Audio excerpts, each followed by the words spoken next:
I had tons of jokes and tons of memes. You've thrown me off. Do you believe that Dust's fucking phone rang in the studio?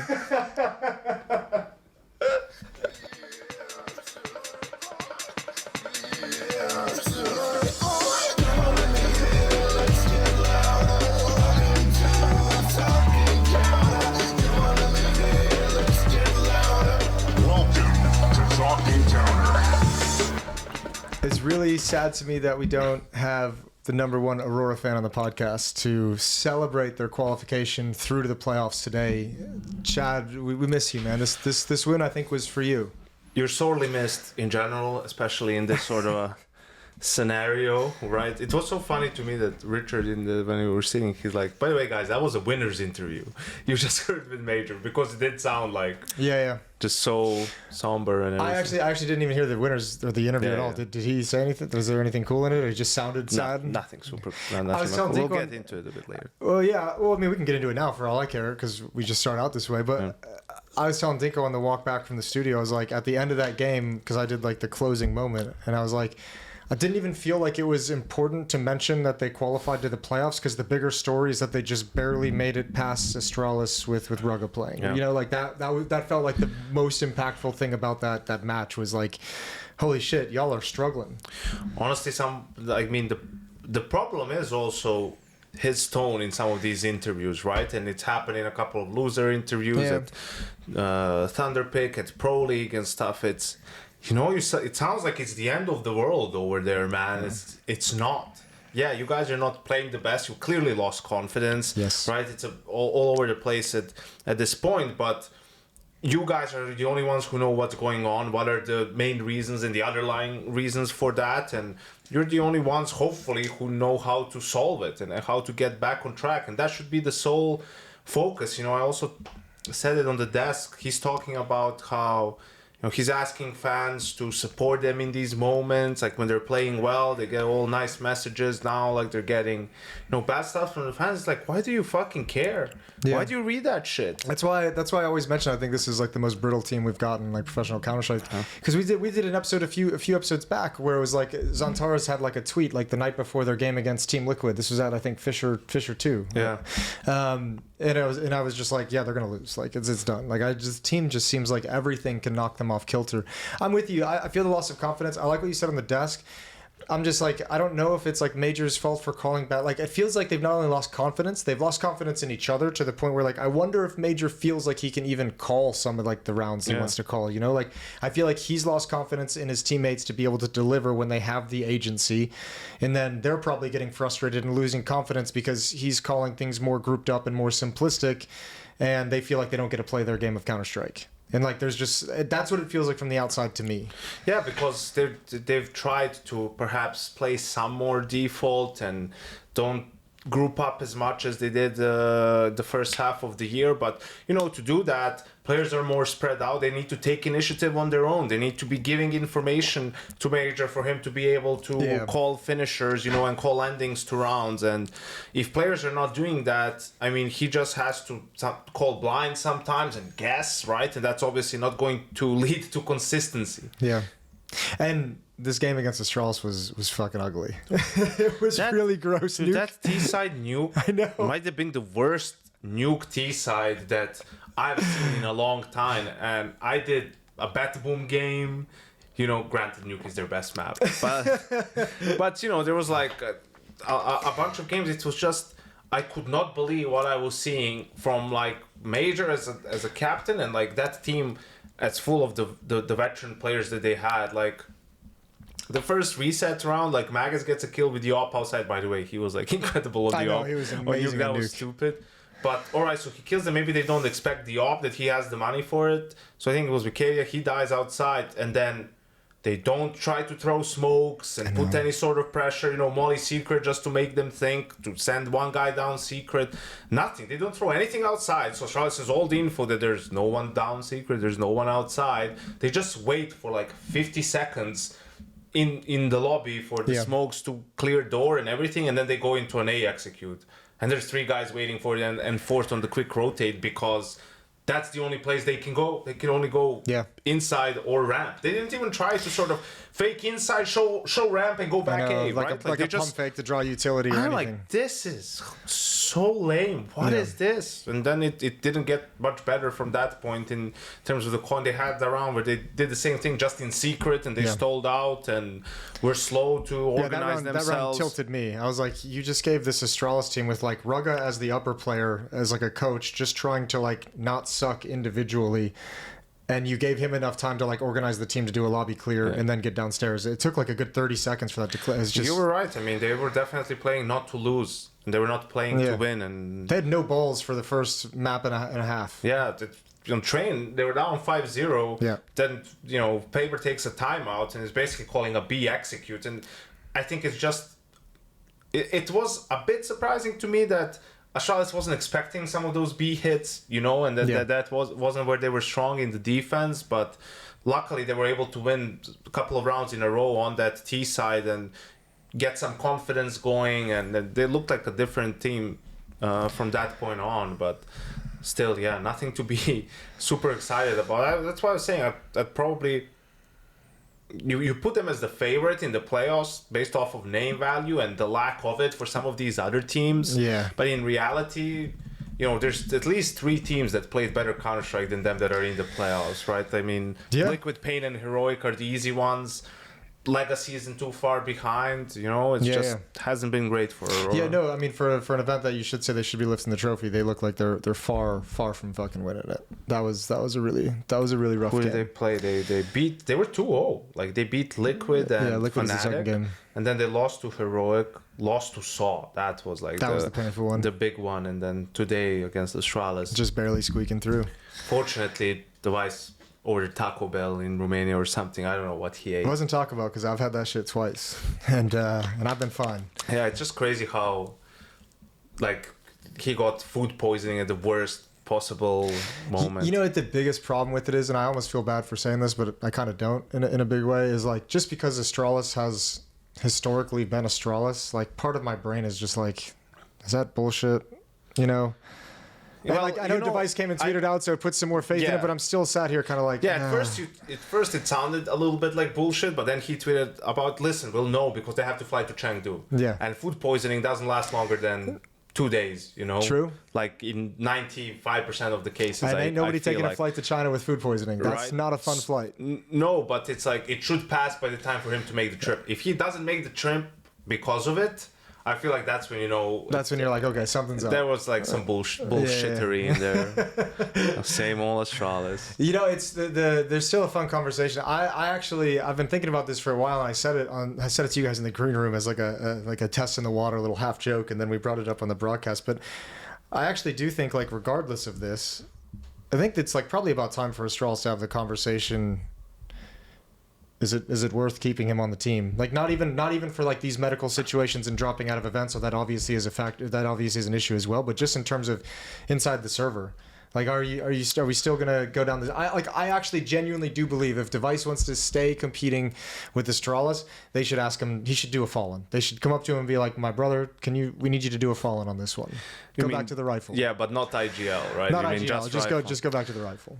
I don't know, man. I mean, last year we were sitting here, I think, because it was the Shanghai RMRs and everything, and he pulled out last minute. Sort of, they had to play the RMRs with a stand-in, and it just like at that point, it's like it's maybe time to retire, right? Like if this is going to be a thing or not, and he kept playing and didn't miss events after, but I don't know.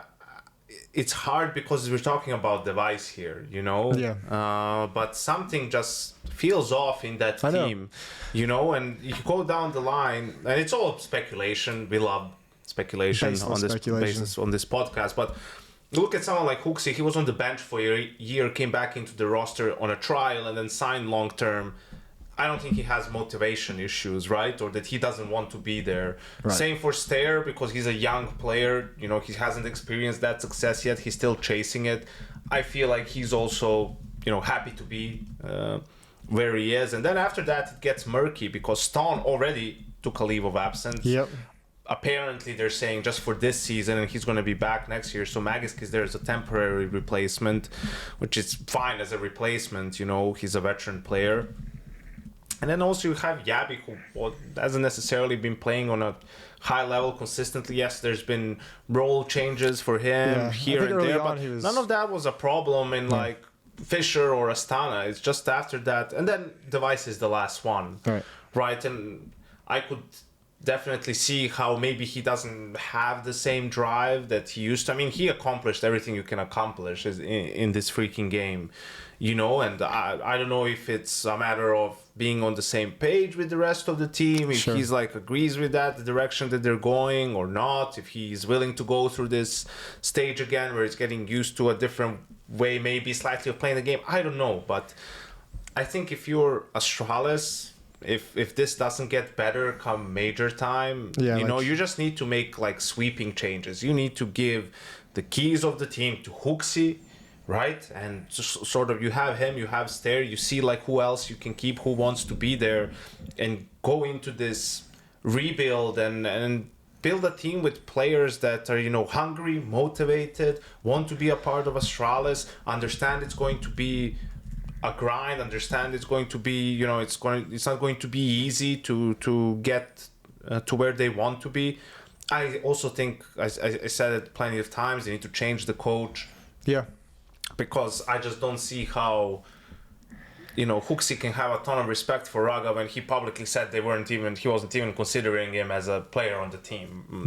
Right? And that was a wild and also, thing to man, just to ruggah's track record, I know like results aren't everything when it comes to a coach, but over a long enough period of time and across different organizations, rosters, and players, like there has to be something, right? At this point, I said it, call Zipex up. You know, see if he's willing to make the move from assistant coach in MongolZ to head coach in Astralis. You also have the nice PR around it. He comes back to the org where he had all the success. You give him an opportunity to work with Hooks. You know, MongolZ is one of the most well-run organizations and one of the teams playing the best Counter-Strike or making the least amount of mistakes, the cleanest Counter-Strike, right? So I'm sure he's learned a lot from being there that could help in whatever Astralis is looking like tomorrow. And there's also plenty of arguments to be made right now. There's some cool coaches right now with assistant coaching experience that look like they're on the right path, right? You think like Flashy with Team Liquid when he was the assistant coach to Blade,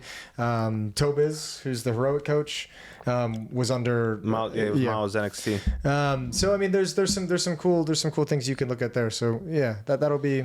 I don't know where Astralis goes after this. There's also like the other thing I would imagine too is they just were acquired recently by a new ownership group. So how willing are they to splash some cash early on to try and rebuild a roster and try and bring new people in? Was it Calc who was a part of that in the end? The Jonas Fusion Gundersen? Esports Group. Is he part of it or no? I think there's something like it. Yeah. Jacob Lund and Jonas Gundersen. Yeah, because, you know, he was on NIP when Device was sort of on NIP and things didn't go great there. I don't know if there's something residual there, but now, you know, maybe Device doesn't want to be on Astralis and just, I don't know. Now we're getting into real basis. Well, as we said, it's really all basis speculations, right? But what's clear and apparent is that something's wrong with the team, right? Like that's what's clear. Like with their full 5-man roster, man, they're winning rounds. They're having like someone has a sick clutch. There's no cheering, like there's no hyping up from anybody except for Huxi sometimes, and they still have such good players and can play good Counter-Strike at times. Where that's why they still get wins here and there, right? But they should be doing more. It's crazy. Like this is one of the biggest puzzles for me because it was going so well. They were rejuvenated. The final at Astana in Fisher, you just lost to Tylo 2 times, and sure that sucks. One of the times with the coach, and then even in a best of 5, but this was the favorite there. Meltdown. But still, it doesn't warrant like a complete meltdown. I really want to know. Jason, I just want to know. Can we get someone like? Do we have Danish insiders out there? Like, come on now. Danish insider. It's funny. I feel like that entire conversation that you just had about Astralis, you could apply this. Everything you said could probably apply to Aurora as well. Like so much of that, which is like great first half of the year. Now all of a sudden we're going through this meltdown. You don't look like you're cheering. You don't look like you're getting hyped up. Until those timeouts today on train, they were really, really muted. players underperform. Like look at the roster, look how deep it goes, and still not getting any enough production out of it. I don't think it's as dire in the Aurora camp. I don't think it's necessary. I don't think it is from the outside, but the only reason I would ever feel that way is because of them. Yeah, they act like it's Yeah, I don't think it's that bad in the sense that people don't want to be there anymore. I don't think it has come to that. There might be some doubts about Major's leadership, perhaps. Yeah. Which they need to figure out if that's the case. But in general, they might be making like too big of a deal out of it internally. Like when you start losing and you're not playing as well, now you're analyzing every single, you tend to overanalyze and try to overcorrect and try to install protocols for every single little thing. You can't play Counter-Strike like that. Yeah. Right? Like that's just going from bad to worse, and it's difficult to get out of those ruts sometimes. That's why your culture matters, right? In the team. Like that's what's building you up for these moments when you get tested, when hardship comes. That's where you still have to have belief in the system and the way you do things and the way you practice and in your teammates, right? But the problem is if you haven't had that while you were building the team up, well, then you don't have it to fall back on it when things start going rough, because winning hides everything. Winning hides all issues, right? Like everything's great. Everything feels they were awesome overachieving like it felt for ages, and then expectations rose and they couldn't match them, and all of a sudden it was going, started getting worse. And now it's this thing that annoyed you about your teammate, perhaps in game or out of the game, it's like whatever, we're still getting it done. But now is like, well, when you start losing, it's all of a sudden becoming a bigger issue, Yeah, absolutely. What else is happening at this event? Anything else crazy at this event? What's 3D Max, I guess. If you don't want to. Yeah. No. I mean, it's fine. I said that during the pre-show on day one, I think 3D Max and Aurora will flop this tournament, right? Yeah. And maybe that doesn't necessarily mean 3D Max won't make the playoffs, but people were saying they're maybe the favorite or have a deep run. I think for 3D Max, for Aurora, it's because you could tell they had issues and they only had 4 days since their previous tournament. How are they going to fix them? They won't. For 3D Max, they were actually improving, but it's just, man, the amount of travel for them was mental. Because they had this smaller China LAN in like September, and then they went to Fisher, then straight to Pro League, then straight to China again. Right? And now straight to here, and now they're going to China again for Chengdu. It's mental. That's why they're saying we're not going to boot camp before the major, because they just want to be home for a few weeks. But for them, I think that was the reason. It's just like tough, like mentally to stay concentrated and stay. It's also the hard focused. part about trying to look ahead 2 months in, where they're probably thinking 2 months ago they're sat there and they're like, well, the major is going to be right around the corner, so let's hit this fucking grind really hard. In September, all these tournaments because of the cutoff, and then you get into that grind and you're like, oh, we've made a huge mistake. Please get me out of this. Probably TWC is the one that. No, actually, they went to CAC. Yeah, maybe that was the one where. But, on the other side, they see a weaker field. Yeah. They did go to the final, could have lifted the trophy. So, yeah, I mean, for them, that's the thing with this tournament. It's like so wide open. There just depends what version of a team you get on any given day. Who would have thought Pain and Heroic were going to be the 3-0 teams? Yeah. Dinko asked me when we were trying to fill a bunch of time during the whole Woxic Mouse saga today.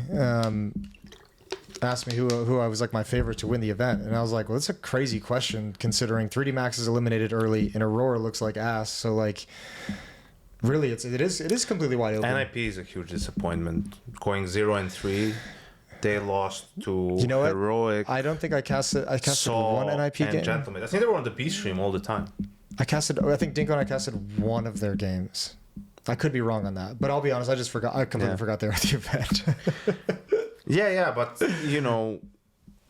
it's been I know Snappy was talking about they practiced with a stand-in. He was wasn't gonna come to the tournament. They didn't have their coach with them exist, right? But they were one of those teams that you were looking forward to seeing, right? That had to grind from unranked at the start of the year to qualifying for Astana and. Oh, that's me. And something else. Shit. All right. Thanks, Jason. Yeah, that's my bad. Okay, well, now we know. All right. Keep going. I'm going to try to find Yeah. It's good. And then they failed at some of those smaller lands. I don't know if it was Dragline or one of those that they played. They had some tough losses.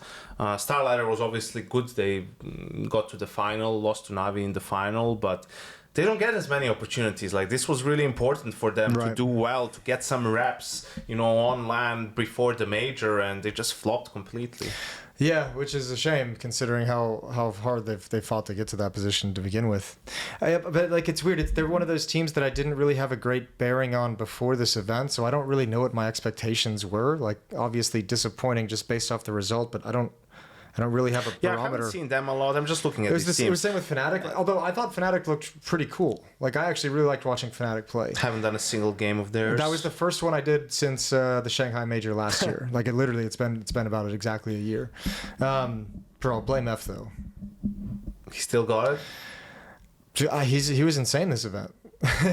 But like, he is one of those people where there is like, I don't know, there is that argue like maybe he baits. I don't want to have that debate right now, but like, even if that's the perspective you want to take, like, can you still deny that like he puts up fucking crazy numbers and he could be impactful and can be useful in any team? Like, the idea that he's out in the cold, I wonder. I guess he just doesn't have I guess maybe the players right now just don't have that kind of respect for the play style either. I don't know. I think it's always been to some extent overblown, the baiting I do too, aspect, right? Because if he ends up winning the round, all of a sudden it's a great lurk, right? But if he's out in the cold and his teammates die, now it's baiting. And I'm not sure. I think he still got it. I think he's still a very good player. Maybe, something Astralis could consider down the line. Bring him back. A lot of orgs are doing that. He's the second highest rated player going into the playoffs, 1.42 rating. Blame F. Yeah, I don't care necessarily about Fnatic and their results. It's more about this whole Cypher thing. I don't think we talked about it on the podcast. No, we can get into it. I have some thoughts. Because I think people are crazy, man. I'm glad you said that, because I do too. We're getting on the same page here. I think it's absolutely ridiculous, like the amount of hate that Fnatic is getting for benching him, right? Like, and this is why. First of all, Fnatic is not a team that's attending all these events all the time, right? Like, they were struggling to break through, and they just by some sort of a miracle managed to qualify for the major, right? And the major is, okay, for any team, but for them, really the Super Bowl in the sense, and this event was too. That's why it's sad that they flopped so hard, too. But you have to have a good result there so you can get up in the rankings and get into the invite bubble. That's for a lot of these stage 1 teams, stage 2, even some of them from Europe. Like, that's the name of the game. That's what you want to be. You want to be what Legacy was in Austin, what Pain did in Austin, although Pain is really an outlier making top 4, right? And Tyloo to some extent. Like, you want to be these teams where just one good run can really get you, 4 or 5 events that just get you these opportunities. So obviously, if you feel like you need to make a change for that to have, that's for the better of the team, like, you need to pull the trigger. And then the second part of it is people saying, oh yeah, he helped you like qualify for the major and now you're getting rid of him. You mean he was doing his job for which he was getting paid for, right? And now you're firing him despite qualifying for this one tournament, right? But it's not like, you need to look at the whole body of work. No one wants to make a roster change, guys, as well. No one's out there thinking, man, I really want to change a player now. That would, like, you want to, or the players you have, you want it to be it. You want to be able to get consistency to play over time and everything. So that's also a crazy prospect that like Fnatic owed them something because they qualified. If Rain is gonna get benched mid-season after 10 years on FaZe Clan, man, that tells you all you need to know about loyalty in this business, right? And the worst thing is he's still getting the sticker money, so he's not even getting completely shafted in that department. Yeah, that'll be a nice little paycheck for him. My perspective on it was a little bit, I mean, I have a different one, but like for me, it's all like, that list of things that came out, like when Fnatic qualified, all the things had to go right. Like this team had to lose this specific matchup to start Pro League, so they couldn't face a certain opponent. This team had to lose at this event over in North America. It was a Doctor Strange NIP, sort of a thing. Liquid had to drop out of Fragadelphia. Like there were like 7 things that had to happen on top of Fnatic, like winning some of like VP getting denied entry. VP getting denied like entry at the border, and it's like, so can we not just sit here and be like Cypher's the one who got this team to the major? You know, like there's a million things that had to fall into place. I say all this. Also, being able to completely empathize with the frustrations that he probably feels and probably feels pissed off. And I understand that entirely. It's a huge opportunity and every player wants to be at the major. But yeah, I don't think there's anything necessarily owed there. And also, like, we kind of know Cypher's not like, we've kind of seen Cypher play for a while now. It's not like you're taking a risk on a young talent and giving him an opportunity to pop off. We know the kind of player Cypher is. So if they don't want him in the long-term plans, I think there's enough body of work for them to go back and forth. But I think both of us are in agreement in terms of like that way too much criticism being directed at Fnatic. It was good to see them release that video explaining everything. I guess the next question, the more important thing about this is, much like the device thing, it's probably time for a conversation with Crims too. Which is funny because he just had a great tournament. He was the second highest rated player behind BlameF. But yeah, Crims has been like sticking around for a long time. Yeah.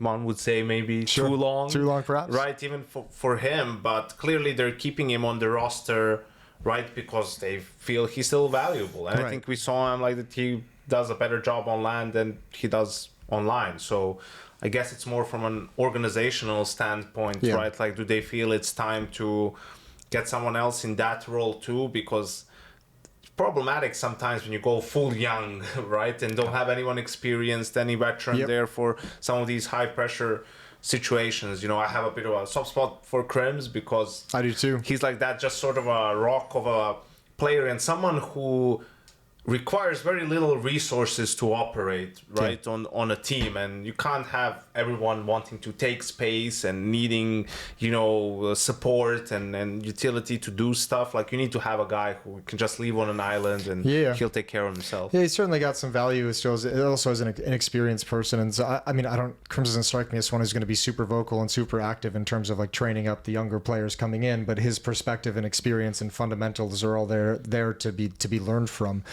I just feel like when I know he was like the second highest rated player, but sometimes I just don't feel that same like oomph out of his plays and in the matches he's in, you know? Yeah, I mean, doesn't have that sort of a star punch perhaps as it used to. It was funny because in that video that Fnatic released, he was like, yeah, we really see a lot of potential in the Crims Jacasmo. Like, if we can find ways to get Jacasmo to be a little bit more aggressive and like kind of lean into that sort of a play style and try and get that to influence him, we really like him and Crims together. And the game that Dinko and I casted was on a Dust 2. I forget the opponent, but Crims and Jacasmo got rolled over like round after round at the B bomb site, just getting steamrolled.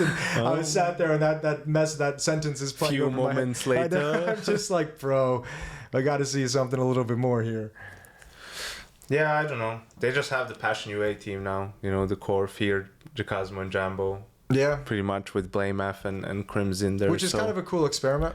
So we'll see. I mean, that's the thing. Once major time comes along, all these teams will have their opportunities. There's best of ones in there. There's a lot of different stuff. But yeah.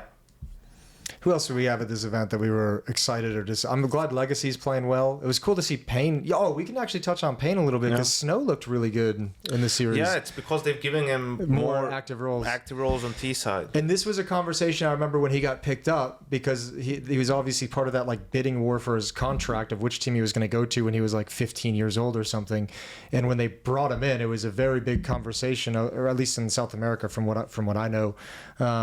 Was like they took him out of the roles that he like impressed everybody in and put him in the more supportive passive roles, which is such a classic thing to do to like the youngest player on a team. And it's like that might actually be the worst thing to do. Like that needs to change. Teams need to get on top of that and be like, give the guy like a chance in the things he's comfortable in, and then you can start bringing in other things to his game if you want to swap things around. Let him showcase some of that skill, you know, that he allegedly has. So, but yeah, I think Pain being 3-0 has been a bit of a surprise to me, right? Because they've been just stagnant for so long. You know, they've been struggling to just win any sort of games whatsoever. But this has definitely helped them. And I think also was impressive the way they came back in the Gamer Legion series. That was the 1-0 game, I believe. Yeah. Because they lost their own map pick, and then on Overpass they just had like a 10-2 CT side, completely shut Gamer Legion down. And on Dust they came back from 10-2 down. right? Like also on their CT side where they just stepped up a lot. And, you know, a team that isn't tight-knit and, you know, doesn't have belief in each other doesn't make those sort of comebacks. You know, they just crumble, and that's pretty much it. So that's a good sign for Pain, and we'll see if this change will be enough. You know, how deep they can go now with Snow being the more active guy on T side in this sort of space. Creator Biguzera was talking a little bit about it in one of the post-game interviews, right? That didn't feel perhaps they were getting enough out of David in terms of communicating and those roles that are more active, more vocal. So that they swapped him with Snow, who he says is more akin to him, like in terms of the star positions and just what it takes to play those roles and move other people around. And yeah, I mean, that's sort of how we kind of made sense for it to be from the start, because Snow can learn a bit from Biguzera as well, and ultimately take his spot. Let's do this, and we can close out Bucharest. Let's just touch on the playoff bracket really quick, because the match is right. I'm seeing them right now for the first time. No, it's good. I saw them, and the funny thing is, there's not a single rematch here. Okay. And these teams, none of them played each other for a long time. Like, you know, the previous times the cores of teams faced each other was last year. Yep. I think for all of them, which is surprising. Usually in Swiss, you end up with having at least one rematch in the quarterfinal. Not today. This might be the first time I've seen this. And a very unique day of playoffs, right? Because of the way that PGL had to organize this as well. We do 4 quarterfinals tomorrow and 2 semifinals. So for those of you at home, there's going to be a B stream for the quarterfinals. Yeah, and the teams are used to this, not for the playoffs, but, you know, Katowice, Cologne, these 16 teams, 2 groups of 8 GSL brackets. One group has to play 2 games, 2 best of 3s in one day, and you do not see it for the playoffs, but for them it's the same thing, right? Like, you just play the first quarterfinal, plays the first semifinal, and teams all have the same conditions. So Heroic Gamer Legion, Bait Aurora, Pain Legacy, Liquid Saw. Those are the 4 quarterfinals we got. Yeah, we were saying like Aurora doesn't feel like a favorite with how they've been playing, but with that bracket, it still would be surprising to not see them in the final. You know, going up against Bait first. I don't know. I think I think Heroic Gamer Legion has a... I actually think Bait have a chance to upset Aurora. But I guess it depends. Like, if we get like the Aurora that showed up and like Train when they were down 0-5, and then the rest of the series, they should probably be okay. But if it's the Aurora that showed up on a nuke today, they're probably going to fucking lose that game. I think, you know, Heroic Gamer Legion's probably exciting. Doesn't grab me in any way. But like, in terms of like how good the teams have been playing, it's cool. Here's the thing about Heroic, right? It's hard to... You have the feeling that they maybe gave up too much, you know, like in this restructuring and selling players and selling pieces off and finding new ones. You know, losing Saw was monumental, and then the individual players over time, that it's too much to recover from. I mean, they did miss out on the major, which is pretty big, but they still have opportunities, and they played good CS, man. Like, they have like good protocols, they have good ideas. You know, players have been stepping up too. We'll see how Alcaran pans out, but xCloud has been fun to watch, Nilo as well. And it does feel like the early impressions from Tobiz is that, you know, he's a good coach, right? Because of these things that we're seeing and their early signs of structure and whatnot, right? So I think they've exceeded my expectations in that sense. Sure. We'll see how they get into it after 2 days off of not playing officials. Meanwhile, Gamer Legion played every single day. We'll see if that makes any sort of a dent, but it should be interesting. Gamer Legion, I mean, two back-to-back games, they win their opponent's map pick, then lose their own, allow a huge comeback to happen too. Like, they had collapses 2 days in a row, so I guess it's kind of impressive that they were able to still, after that being 1-2 down, make the playoffs. Yeah, it's a cool recovery. Pain Legacy is obviously awesome for the Brazilian angle, and with how well both those teams have been playing, I still really like watching. I like watching Legacy play a lot. I think they're so much fun. Lado and Dumao playing really well. Lux calling great games and hitting some beautiful shots. And then just this resurgence of Snow that we touched on previously makes that really interesting. Like previous Pain, where Snow's in the other positions, where I'm like, why is this guy so hyped up?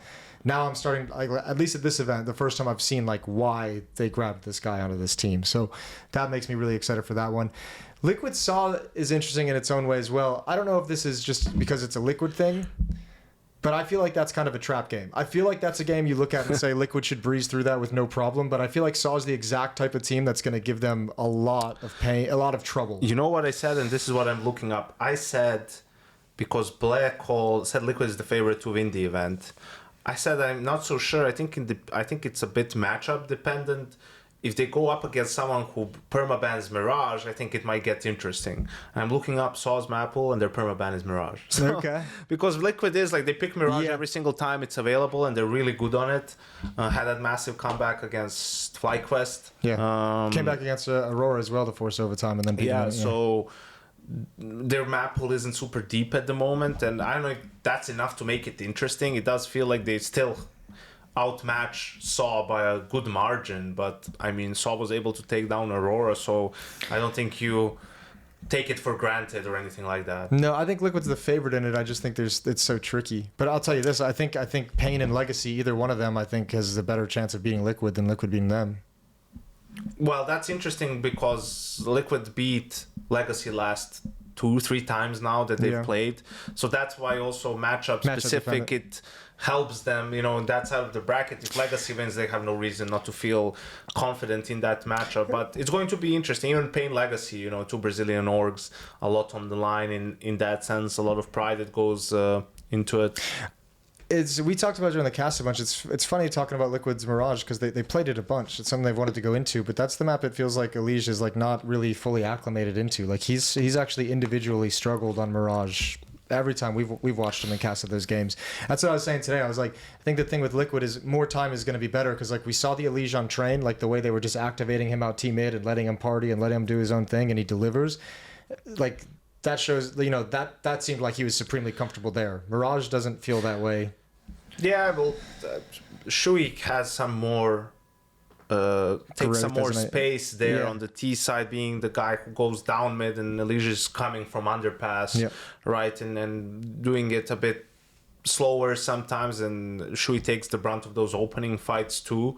So we'll see if that's something that maybe they consider switching up. Right, they changed, for example, Elige's spot on Ancient on T side. He's now the sort of B lurker, right? He's not that mid guy anymore. So we'll see how they go about it. They haven't had a ton of time to practice with him, you know, played Birch Cup, and they were at CAC as well, now coming here. So well, they somehow pulled off the whole like small chance they could make the major into, hey, we're in stage 2 of the major, like just within a week. Thanks to their run at Fisher. Yeah. So they get some extra time to look into those things. But I think Liquid has looked the best kind of on that side of the bracket. I think both Legacy and Pain can give them a run for their money. That's going to be an interesting series. You know, it will be interesting to see if just the experience of the Liquid players shines through, because Naf is back.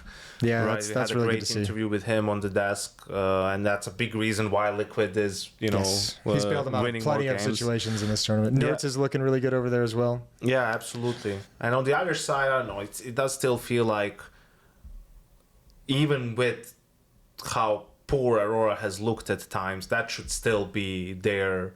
Yeah, they should still make the final there. You'd hope so. I mean, if not, I think it changes the conversation we have to start having about Aurora. But that's a future problem.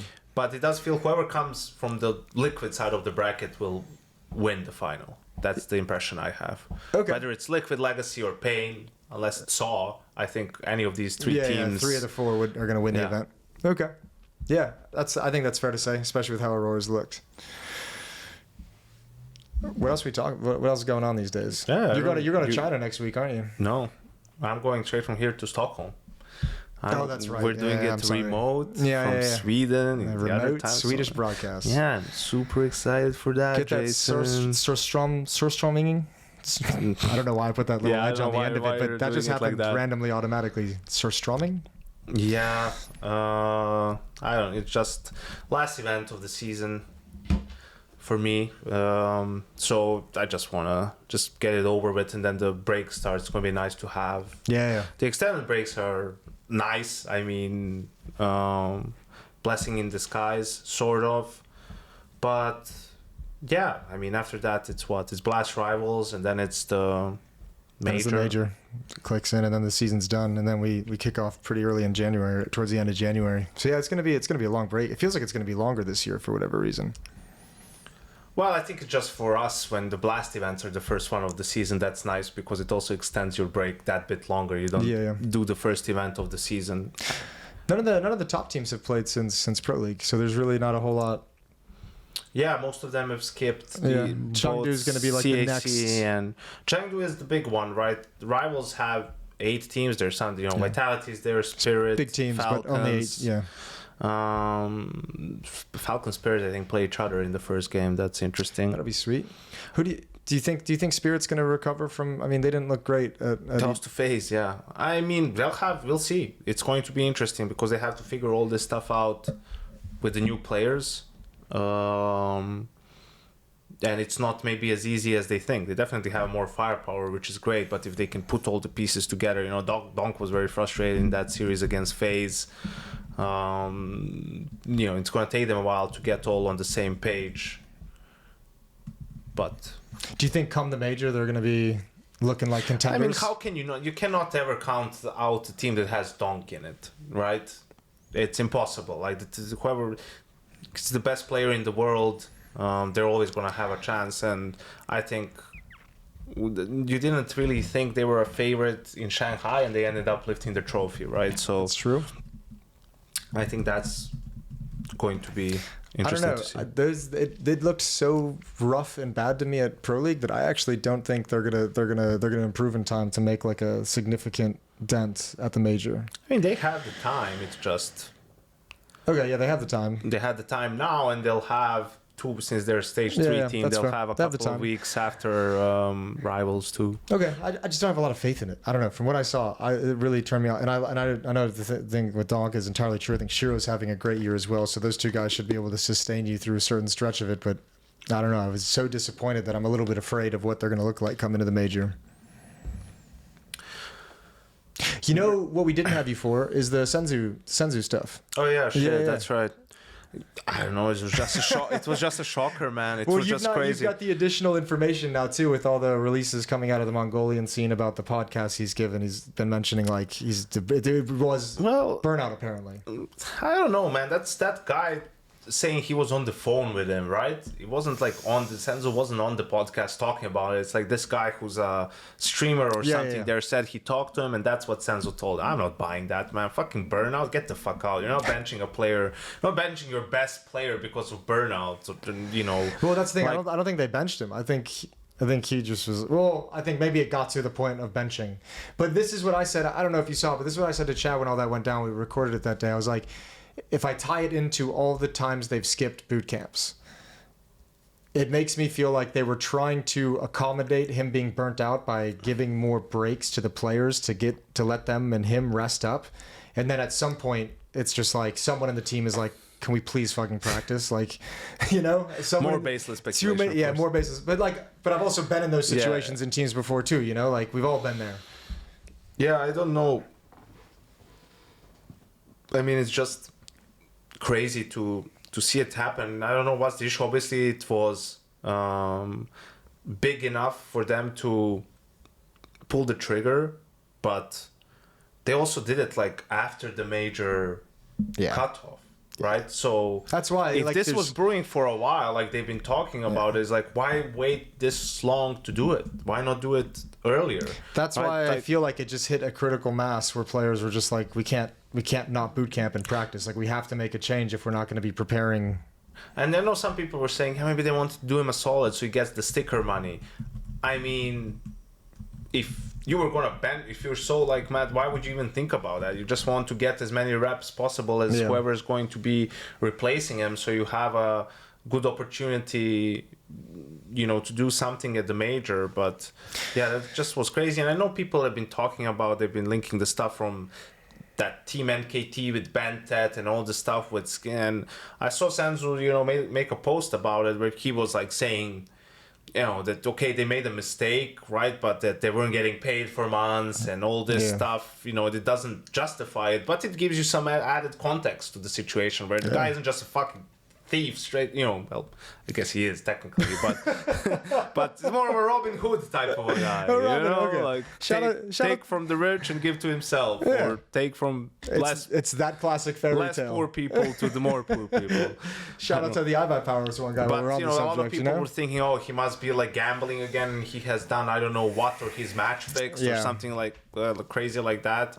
I guess I don't know if we'll ever get to the bottom of it, but it's absolutely one of the. It's also not a fun territory to do baseless speculation, and that's one of the few where you gotta kind of draw the line, Yeah, but there was like the Shui benching was like shocking too. That came out of nowhere. Yeah. And the device NIP signing, like those are a couple of big ones, but.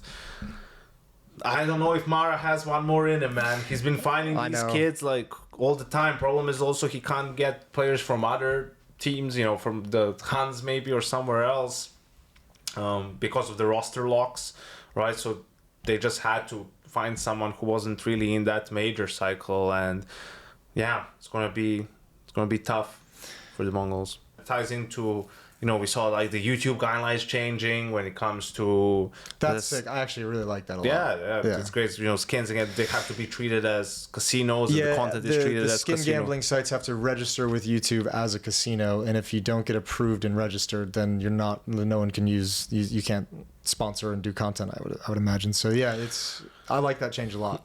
Yeah, but it's also we had this thing with the market, right, and the skins like crashing. Yeah, the day after we talked about it. So sorry about that. Update, yeah, the CS Skins Black Friday. After the update and everything, but it's just crazy because some people are like very seriously affected, and they've lost a lot of money or their inventories have lost a lot of value.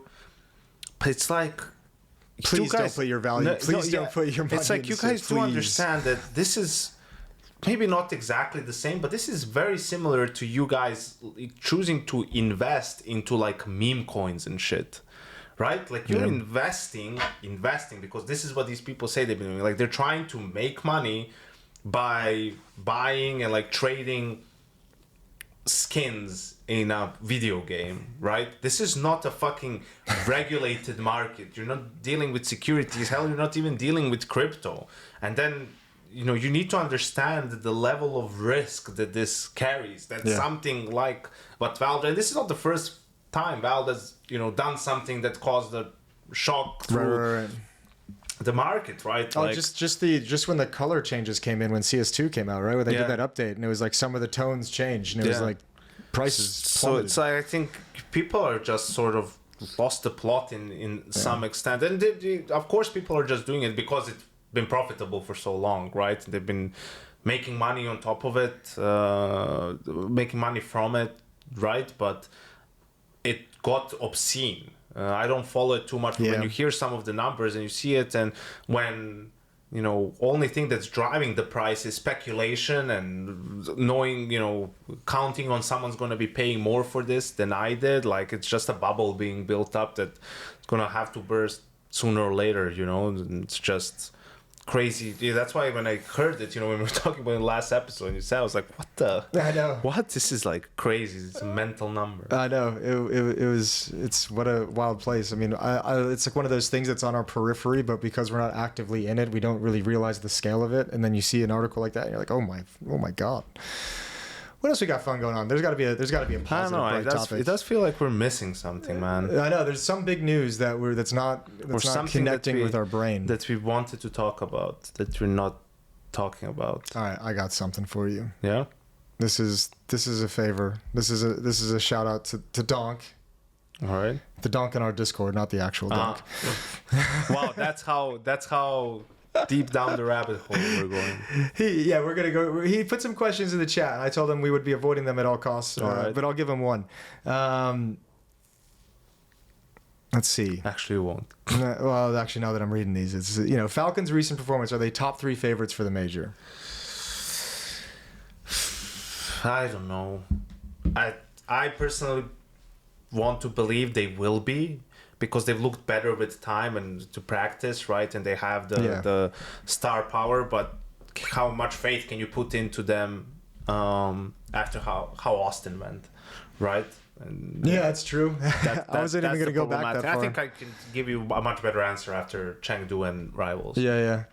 I mean, I can't really give you a good answer on like, are they going to be top 3 favorites for the major? I think if you want to talk about like their kind of performance, I guess if you look back to the Pro League finals where they just got destroyed, I think map pool is obviously something that needs worked on. Kyosuke has a lot of experience still to gain. He's not hitting the ground running nearly probably as fast as they wanted him to. But I think obviously the big thing out of EPL was the resurgence of MongolZ, where you're like, okay, well, if you're going to get this MongolZ back, a lot of problems can probably get solved pretty quickly. Yeah, it was also good to hear him saying that, I don't think I've ever left because people are saying you're back. I've been like trying my best. In practice, it's been going actually pretty good the whole time.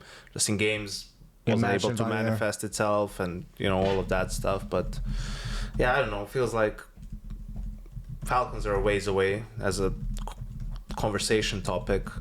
But you'll get to do the major with Janko on site because the only one you did was remote. Well, right, it was Shanghai. You were casting from here, so you weren't on site. Janko is, funnily enough, like I don't think people realize this. Janko's done like 5 majors. This is like his 5th major. He's just never casted. He's done more than me post-COVID. He's never casted at any of them. Motherfucker! How do you find a way to do it all the time? It's true. Yeah, it is true. I mean, that is criminal, to be frank. I mean, it is what it is. I don't like. I've realized, even a couple of years back that there's just like more politics involved in majors than there was before. I think pre-COVID, if you look at it, like the best people were hired for majors. There wasn't much politics involved. It outside of some time, even ESL one time hired James and Dan. When they were like big competitors. And whatnot. Okay, E-League had their guys. I think they still hire Henry and Sado though for the major. For the major they did, right? Like so, there you had all that stuff going on. I think you can see post-COVID, at least to me, it's looking like it's not only people who are the best that are being hired at certain positions. TOs are trying to be different or they want to give preference to some people, and that's fine, man. At the end of the day, it's whoever's product and they want people that are on it, and that's why it doesn't affect me as much because I can't be mad at someone wanting to do things. I don't consider being at the major an acknowledgement of you being the best at what you do anymore. Right. That's how that's how I cope with it. That's my cope, I guess. Jason. No, I understand that because I've changed. I mean, I've had to shift my mindset. I've been fortunate to get some more majors. But there is like a shift in the mindset where you do have to get away from that. Because like I remember we always used to hold like the majors as like where we celebrate the people who have been working all year for the major, and that it's not really that thing anymore, is it? Man, I've had to at least shift the mindset away with the prospect of. Yeah, and also I'm fortunate. I had a great year. I did a ton of events. Worked with DSL, PGL, Fisher, Thunder Pick, right? All kinds of stuff. So I'm in a good place.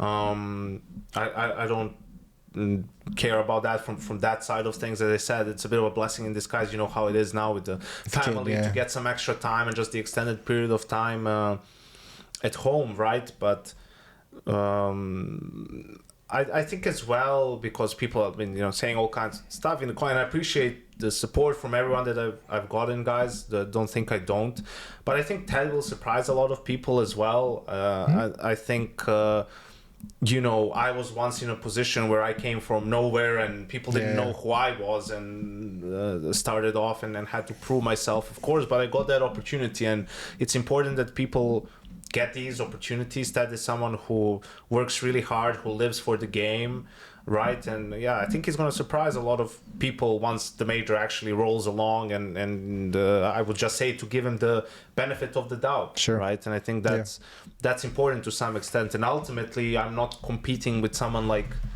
Ted for jobs, for work or something like that. It's more guys like Pimp and Maui and whatnot, but in any case, I think I'm perfectly fine with it these days. I was more disappointed about the PGL stuff. This is what I was gonna say. I was a little bit disappointed because I worked with Starlighter a lot pre-COVID, and I was a bit disappointed just in a way of, I don't know, I'm not saying I was owed anything, but just felt weird, that some other people weren't even in the scene when that are there when they were doing events before. So that was a bit surprising from that side of things, and that's why it was a bit painful when all the PGL stuff was happening. I wasn't doing PGL majors because I had such a great working relationship with them all the time. Sure. From that side of things, so that's why I was like very happy to do the Shanghai major and to do PGL events this year. It's always been a ton of fun. But yeah, that's your little side. thing being sort of put a bow on it. Yeah. Dinko and I are pumped to cast it as well. It's been. I mean, anytime you go and start like a new casting partnership, and I mean, we started 2.5 years ago casting together, but it's been a weird road trying to find more events, and obviously there's been, I mean, the conversation's been around about casting opportunities like being really hard to get at the moment, and it is, and it's hard to get them consistently. Dink and I were laughing because every year we've casted a lot in the first half of the year, and then the player break comes, and after the player break we get like one event in like the second like 5 months of the year, you know. So we actually haven't casted an event, just the two of us, since IEM Dallas to just now, because we did Pro League together, which is like the 3-man cast and everything like that, and then he's casted a lot with Henry because Henry did the B stream, Fisher with me, Fisher with you. Well, See with Henry. Casted those or just those were decisions. I mean, we got to a point where it was like, do you want to go do Fisher for 10 days, Pro League for 3 weeks, and then CAC for like 8 days, and then stay in and then go home for a week, and then go home for like 4 days and come back to Bucharest for PGL Bucharest. And I was like, my wife would kill me. Yeah. She would actually just kill me. So just the way scheduling worked out, it didn't really pan out. But yeah, we're pumped for it. So it's gonna be cool. That's all I got. Yeah. Put a bow on that one too. Yeah. That's good. I don't know. It doesn't feel like we have much in the tank. That's because we don't train in the Counter-Strike, man. Well, also, dude, it's actually... And we also do want to release this tonight. So. And we want to eat. And I want to play Counter-Strike at some point. And we need to edit out all the Stewie stuff. And that's going to take a long time to clean up. What was I going to say? I had something. The jokes, the memes. Yeah, I had tons of jokes and tons of memes. Do you believe that Dust's fucking phone rang in the studio?